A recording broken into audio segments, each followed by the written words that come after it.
3 weeks had passed at the prestigious law firm of Morrison and Blake. Sarah Mitchell had settled into her small office on the 39th floor. It was not a corner office with a sweeping view of the city. Instead, her window looked at the gray brick wall of the building next door. But Sarah did not complain. She had slept in places far worse than this. She understood the value of silence. Every morning, she arrived before 7. Every night, she left after 9. She reviewed documents, researched case law, and prepared memos for the senior attorneys. She did whatever was assigned without a single word of complaint. The other associates watched her with a distant curiosity. Most new hires were loud about their ambitions, talking of partners they wanted to impress and the promotions they felt they deserved. Sarah talked to almost no one. Some thought she was shy. Others thought she was arrogant. A few thought she was simply strange.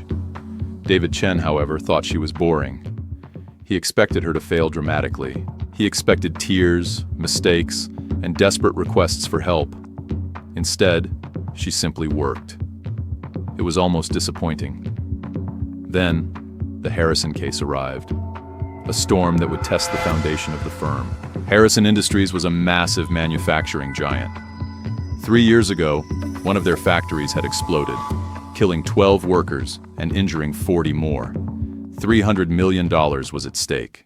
Morrison and Blake were hired to defend them. Every partner wanted a piece of it. David Chen was named lead counsel, and he personally selected the best and brightest from the top law schools. He did not choose Sarah Mitchell, but Richard Morrison, the founding partner, did. Richard saw a weakness in David, a blindness to anyone who didn't look and think exactly like him. He insisted that Sarah be given a chance. David was furious. He saw no value in an associate with less than a month of experience.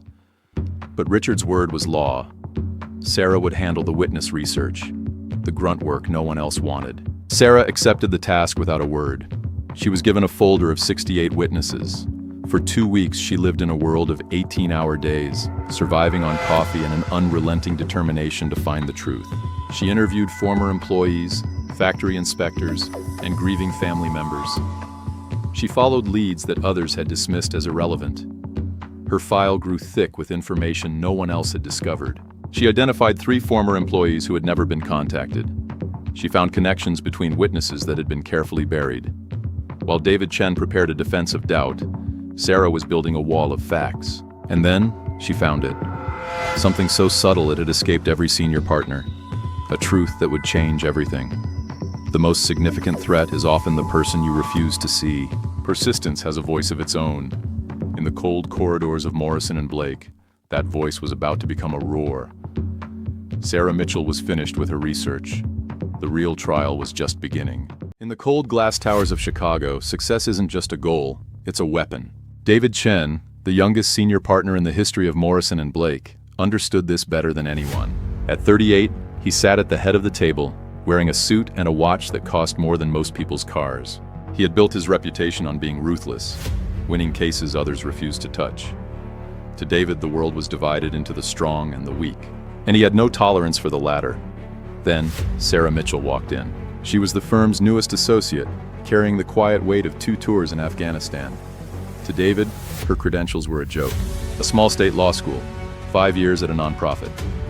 He looked at her and saw a charity case, a PR move for the newsletter. After the meeting, David approached her. He wanted to see if she would bend under the weight of his world. "This is business, Ms. Mitchell," he told her. "Credentials matter more than stories of sacrifice. Sacrifice doesn't win cases." He dismissed her service as a nice tale for charity dinners. He warned her that results were the only currency he accepted. He expected her to be gone within 6 months. He saw the limp and the plain notebook and assumed she was unqualified for the high-pressure world of corporate litigation. "She's a charity case," David snorted to his assistant. "She'll be gone by winter." But Sarah Mitchell didn't flinch. She had learned discipline where lives were on the line, not just money. She had faced doubt and dismissal before, from people who thought their titles made them invincible. While David walked away with the arrogance of a predator, Sarah Mitchell stood her ground. She knew how to wait. She knew how to fight. And she knew that David Chen was about to learn a very expensive lesson.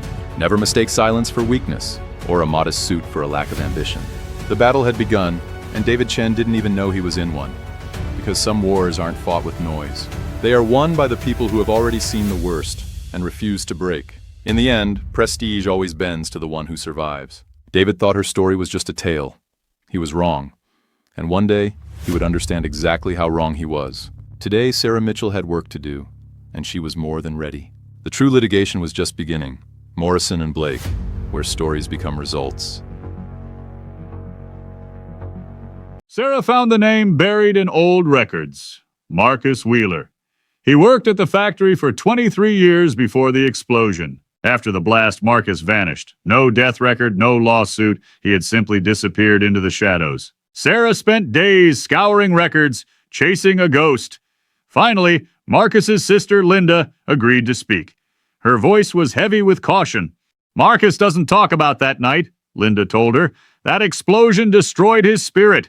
He saw things no person should ever see." Sarah drove to a small house outside Chicago. The paint was peeling and the windows were shrouded in heavy curtains. Standing on that porch, Sarah revealed her own scars from Afghanistan, a shared language of survival that Marcus finally recognized. The door opened. Marcus looked at her, his eyes drifting to her scar. "You understand," he said.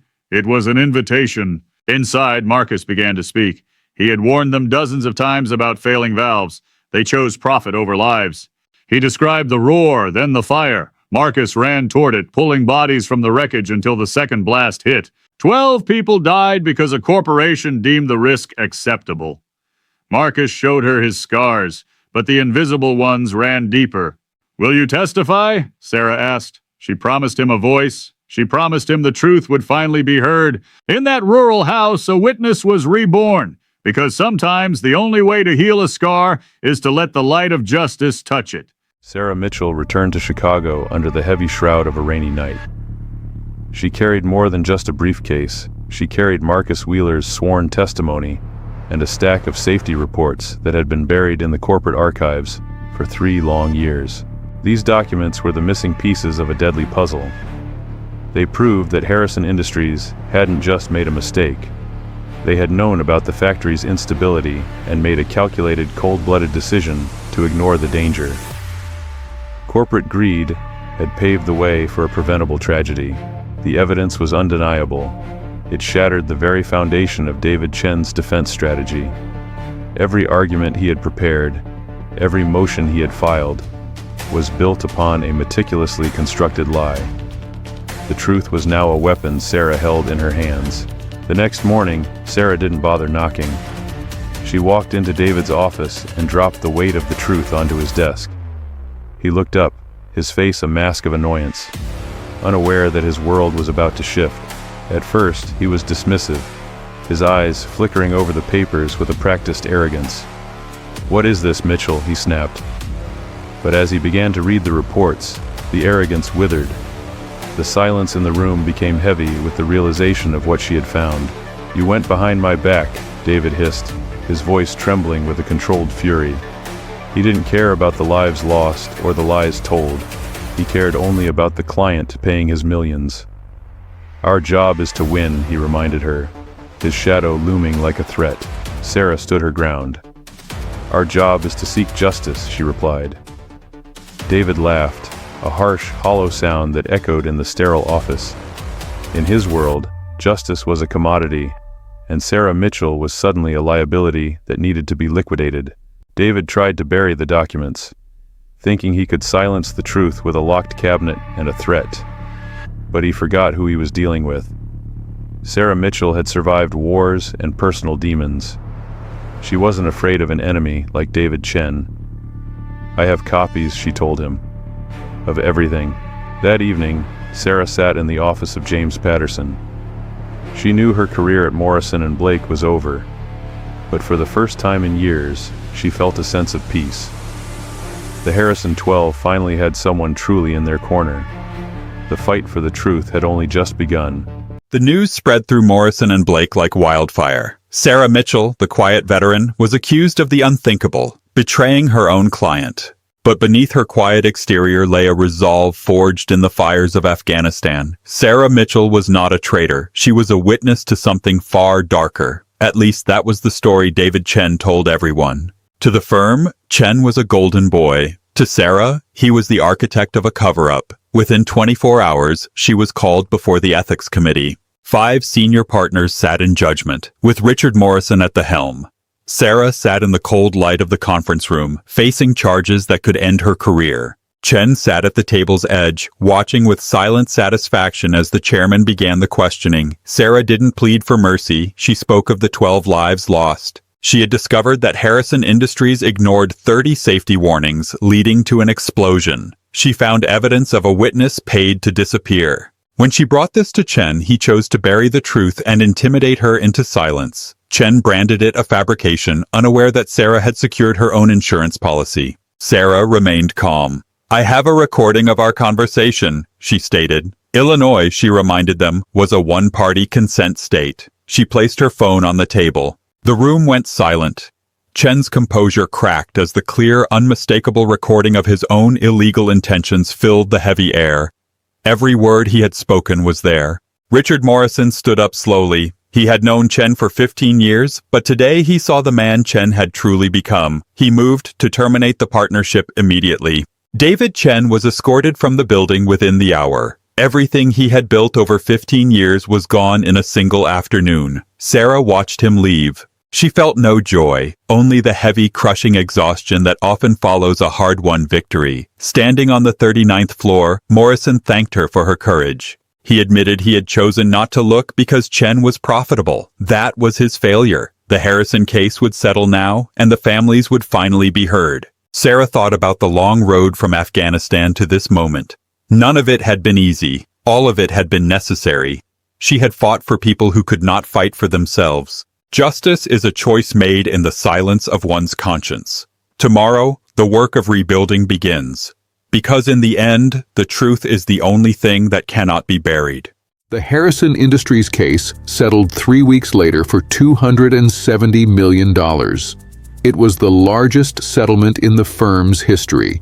Marcus Wheeler finally told his story publicly, describing safety warnings ignored and the faces of the people he had tried to save.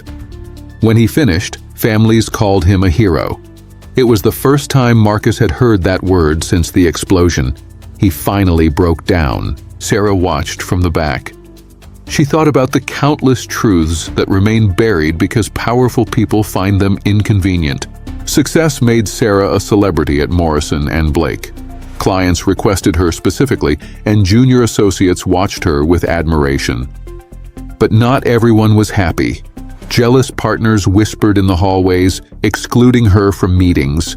Sarah simply ignored them. 6 months later, a new case arrived. Maria Gonzalez, a housekeeper exploited for 15 years by a real estate tycoon named Robert Whitfield. Whitfield had stolen her wages and used her fear against her, threatening deportation despite her legal status. Now, she wanted justice. Richard Morrison warned her that Whitfield would fight with everything.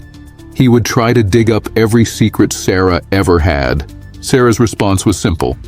"I have no secrets that frighten me.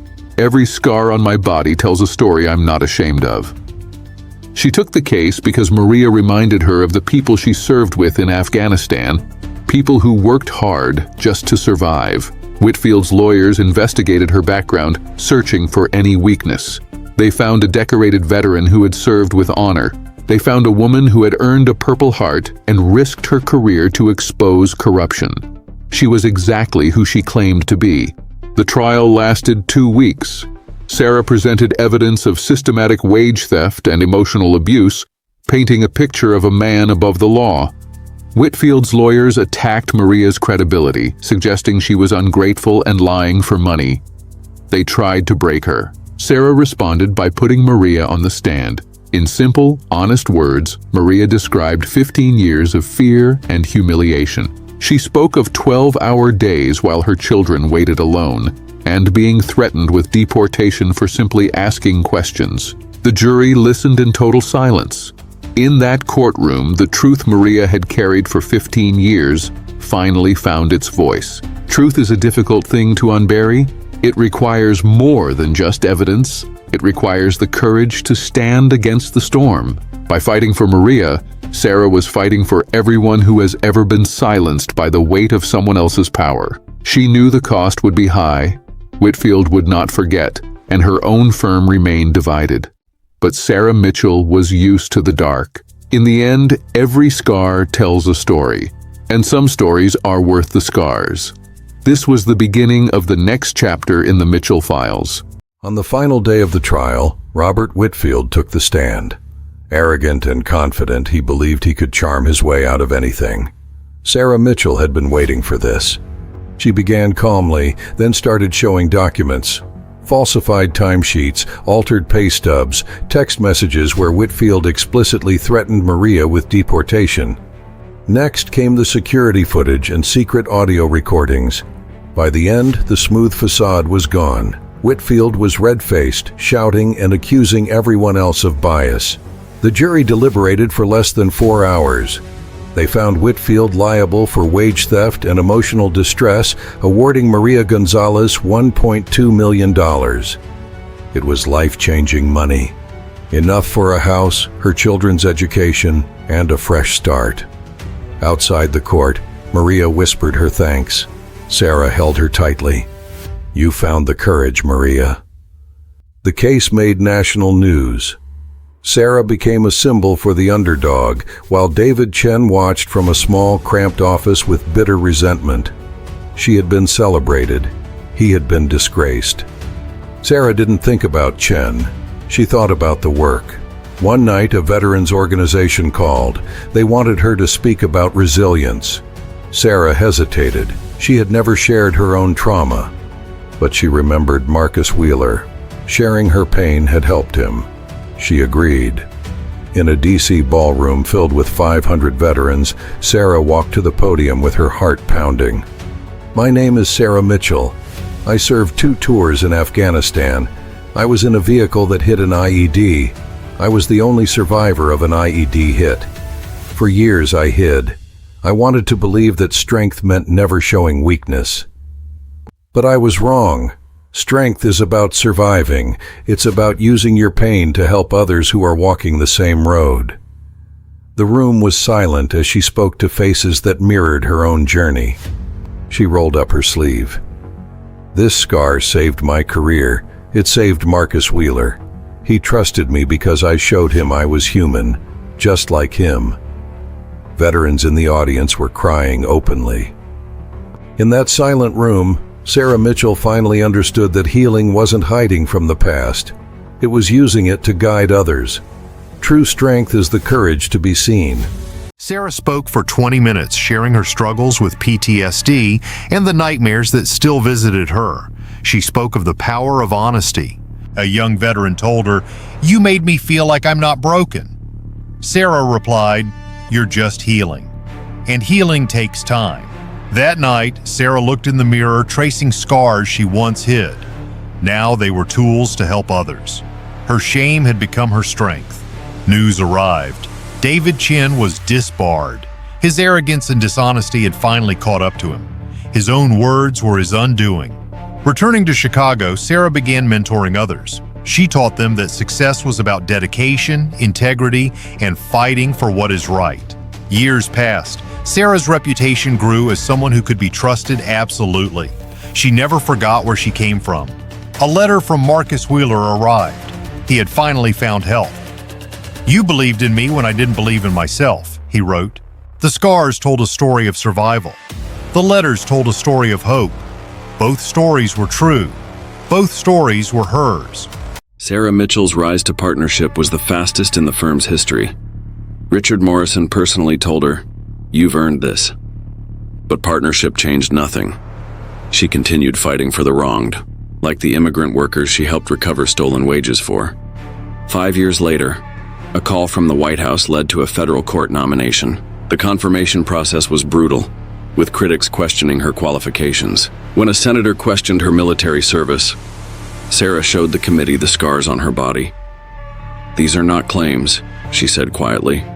"These are facts written in shrapnel and fire." The committee voted unanimously to confirm her. Sarah Mitchell had become a guardian of the law she once so fiercely argued. On a warm September morning, Sarah Mitchell ascended to the Federal Appeals Court, a journey defined by grit. The ceremony drew hundreds who had witnessed her transformation from soldier to judge. In the front row sat those whose lives she had changed: Marcus Wheeler, now healthy and whole, and Maria Gonzalez, her children college-bound. Their success was her evidence. Before the assembly, Sarah recited her oath, promising equal justice for all.